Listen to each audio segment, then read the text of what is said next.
ఏదమ్మా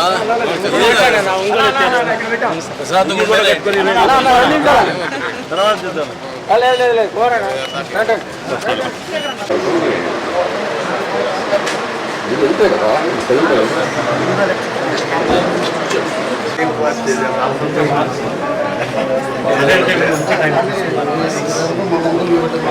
నమస్తేనా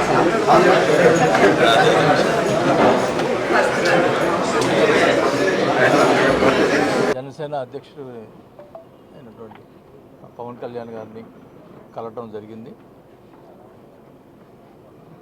ఆయన పార్టీలోకి ఆహ్వానించారు. రేపు 26వ తేదీ నాడు విజయవాడలో జాయినింగ్ అవటం జరుగుతుంది. మా నాయకులందరితో మాట్లాడుకొని అన్నీ కూడా జిల్లాలో ఉన్నటువంటి నాయకులు అందరితో మాట్లాడి చర్చించి అందరూ కలిసి జాయిన్ అవ్వటం జరుగుతుందని కూడా తెలియజేసుకుంటా ఉన్నాం.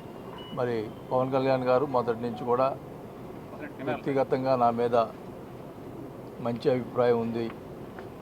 2-3 మీటింగ్లో కూడా వైఎస్ఆర్ పార్టీలో బాలినేని శ్రీనివాస్ రెడ్డి వాళ్ళు కొంతమంది వాళ్ళు మంచి వాళ్ళు ఉన్నారని చెప్పి కూడా 2-3 సార్లు ప్రస్తావించడం జరిగింది. దానికోసం అని చెప్పి నాకు జరిగినటువంటి ఇబ్బందుల వల్ల నేను పార్టీ మారాల్సి వచ్చింది. ఆల్రెడీ మనం చెప్పాను. ఖచ్చితంగా కూడా జనసేన పార్టీలో 26 చేరటం, జనసేన పార్టీ అభివృద్ధి కోసం నా సాయశక్తి కృషి చేస్తానని చెప్పి కూడా తెలియజేసుకుంటాం. వెళ్ళిన తర్వాత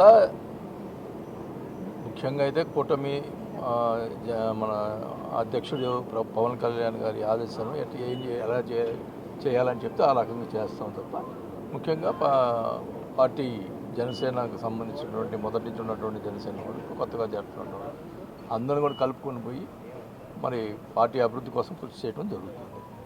నేను ఒకటి చెప్తా ఉన్నా, నాకు 15 రోజుల క్రితమే ముఖ్యమంత్రి గారికి లెటర్ రాశాను క్లియర్గా. ఇక్కడ ఏదో ఆరోపణలు చేస్తున్నారు, మీరు ఎంక్వైరీ చేసి వెరిఫై చేయండి, నాది నా కొడుకు మీద ఎంక్వైరీ చేసి వెరిఫై చేయండి అని చెప్పి ముఖ్యమంత్రికే పెట్టాను. పొద్దు గూగుల్ ఎంక్వైరీ చేయి అబ్బాయి తబ్బాయి ఇవన్నీ మాట్లాడితే ఇంకోటి కూడా అన్నాడు, నేను విన్నా, పవన్ కళ్యాణ్ కూడా ఏం చేస్తాడు చూస్తామని. అంత ఇది పనికిరాదు, మంచి పద్ధతి కాదు అది. నేను ఎంక్వైరీ చేయమని చెప్పిన తర్వాత ఈ పొద్దుగుకులు 100 రోజులు అయింది కదా, ఎంక్వైరీ పెట్టచ్చు కదా, చేయొచ్చు కదా. ముఖ్యమంత్రికే లెటర్ రాసిన దానికేం ఇదిలే, ఇదేదో కావాలని జనసేనలో పోతున్నాడు ఇదని చెప్పి రెచ్చగొట్టేదానికి ప్రయత్నాలు చేస్తున్నారు తప్ప ఇది ఏం లేదు. నేనైతే చెప్తున్నాను, నేను ఎప్పుడు కూడా కాంప్రమైజ్ ఎవరికి కాను, ఇది కూడా చెప్తా ఉన్నా.